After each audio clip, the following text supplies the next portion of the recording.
আসসালামু আলাইকুম। আজ তৈরি করে দেখাবো অনেক সুস্বাদু একটি বড়া রেসিপি। আর এই বড়া রেসিপিটি আমি তৈরি করব বেগুনের সাহায্যে। আমাদের বাচ্চারা কিন্তু যদি আমরা মন মতো রান্না করি সবজি, ওরা কিন্তু খেতে ভীষণ পছন্দ করে। কিন্তু মূল কথা হলো আমরা আসলেই তাদের মন মতো রান্না করতে পারি না। তবে আমি আমার এক্সপিরিয়েন্স থেকে বলছি, বাচ্চারা সত্যি সবজি খেতে কিন্তু ভীষণ পছন্দ করে। আমার বাচ্চাদেরকে যখন আমি বেগুন ভাজি করে দিই তখন ওরা ঠিকই খায়, খাওয়ার পরে বলে যে আম্মু মুখে একটু চুলকায় আর কিরকম যেন লাগে। তো তারপরে দেখি আর বেগুন ভাজি খেতে চায় না। তারপরে আমি এই বুদ্ধিটা বার করলাম, আমি এইরকম এতে রান্না করে দিই, ওরা কিন্তু ভীষণ মজা করে খেতে পারে। তো ভাবলাম যে আপনাদের সাথেও শেয়ার করি। তো দেখতে পাচ্ছেন আমি কিন্তু বেগুন কেটে নিলাম। এই অবস্থায় 2 থেকে 3 বারের মতো ধুয়ে নিলে ভালো হয়। আমি 2 থেকে 3 বারের মতো ধুয়ে 1 কাপ পরিমাণে পানি দিয়ে বসিয়ে দিলাম। তারপরে একটু হলুদের গুঁড়ো দিয়ে দিলাম। এইখানে আর কিছু ইউজ করতে হবে না। তো ঢাকনা দিয়ে দিলাম। এখন খুব ভালো করে সেদ্ধ করে নিতে হবে। আমরা এমনভাবে সেদ্ধ করে নেব যাতে পানিটা পুরোপুরি শুকিয়ে যায়। তো দেখতে পাচ্ছেন আমি কিছুটা ম্যাশ করে নিচ্ছি, খুব ভালো করে ম্যাশ করে নিতে হবে। তো চুলায় থাকা অবস্থায় আমি কিছুটা ম্যাশ করে নিচ্ছি, বাকিটুকু পরে করে নেব।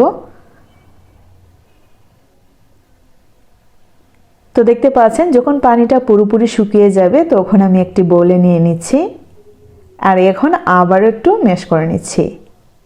বেগুনের খোসাটা ছাড়ানোর পর যখন আমরা ভাজি করব, সেই ভাজিটা কিন্তু বাচ্চারা খেতে ভীষণ পছন্দ করবে।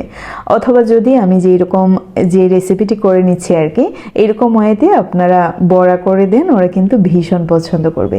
তো 3টি ডিম দিয়ে দিলাম, হাফ কাপ পরিমাণে পেঁয়াজ কুচি দিয়ে দিলাম, কাঁচামরিচ দিয়ে দিলাম, কিছুটা দিয়ে দিচ্ছি লাল মরিচের গুঁড়ো, ঝাল অবশ্যই আপনাদের পছন্দ মতো দিয়ে দিলাম, জিরে গুঁড়ো আর ধনিয়া গুঁড়ো দিয়ে দিচ্ছি, অরিগানো দিলে সুন্দর একটি ফ্লেভার আসে। দিয়ে দিচ্ছি স্বাদ মতো লবণ। অরিগানো হাতের কাছে না থাকলে অবশ্যই স্কিপ করতে পারেন।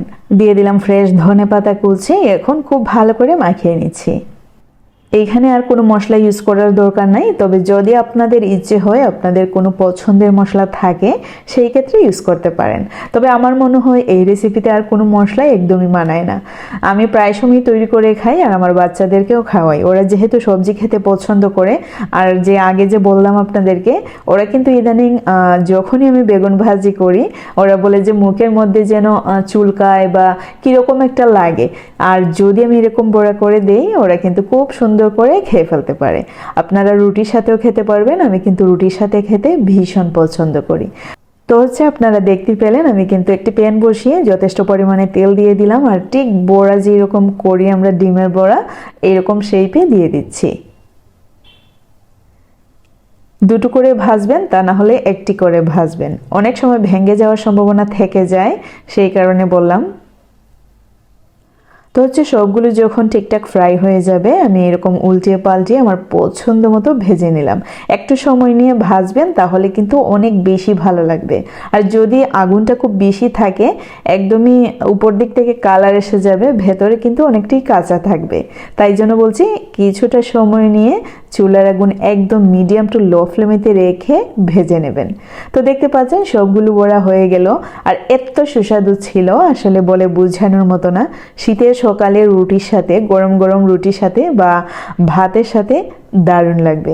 আশা করি আমার আজকের রেসিপিটি আপনাদের কাছে অনেক ভালো লেগেছে। আমার রেসিপিটি ভালো লাগলে লাইক কমেন্ট শেয়ার করার অনুরোধ থাকলো। যারা ফেসবুকে দেখছেন আমার পেজটি ফলো করতে ভুলবেন না। যারা ইউটিউবে দেখছেন আমার চ্যানেলটি সাবস্ক্রাইব করতেও ভুলবেন না।